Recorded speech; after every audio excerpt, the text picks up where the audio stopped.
আমি জানি না আগামী দিন অথবা আগামী বছর আপনাদের সাথে এই জায়গায় দাঁড়িয়ে আমি বক্তব্য রাখতে পারবো কিনা আমার জানা নাই। আল্লাহ পাক ভালো জানেন। আমি আমার আবেগ দিয়ে কথা বলে গেলাম জাতির কাছে। আমি যেন দেখতে পাচ্ছি জাতি জাহান্নামের দিকে এগোচ্ছে প্রতি পলে পলে, প্রতি মুহূর্তে মুহূর্তে। ও আমার জাতি, আহা! শাহ আতাউল্লাহ বুখারী रहमतुल्लाह अलैहि তিনি বলেছিলেন 40 साल तक कब्रिस्तान में आजान दिया कोई मुर्दा जिंदा नहीं हुआ।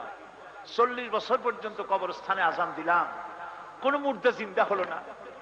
আমি 36টা বছর চিল্লাইলাম, ও আমার জাতি ফিরে আসো, তোমার ছেলেরে ফিরাও, তোমার মেয়েরে ফিরাও, তোমার জাতিকে ফিরাও।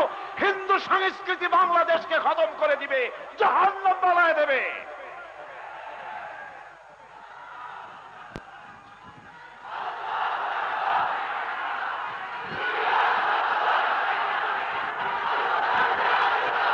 বাঙালি সংস্কৃতির নামে, বাঙালি সংস্কৃতির নামে যারা এইসব আয়োজন করে ওদের চেহারা কোনদিন বাইতুল মোকাররমে দেখা যায়?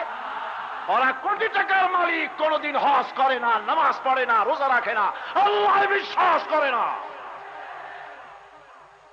নববর্ষের দিনে যদি কিছু করতেই হয়, কলেজ বিশ্ববিদ্যালয়ের ছাত্র ছাত্রীদেরকে আমার কলিজার সবটুকুন আবেগ উজাড় করে দিয়ে বলি, মুসলমান ছেলেরা এসো, মসজিদে ভরে যাও, ফজরের নামাজ পড়ো, কোরআন শরীফ তেলাওয়াত করো, আল্লাহর কাছে দোয়া করো, আল্লাহ পিছনের বছরটায় অনেক অপরাধ করেছি, মাফ করে দিও।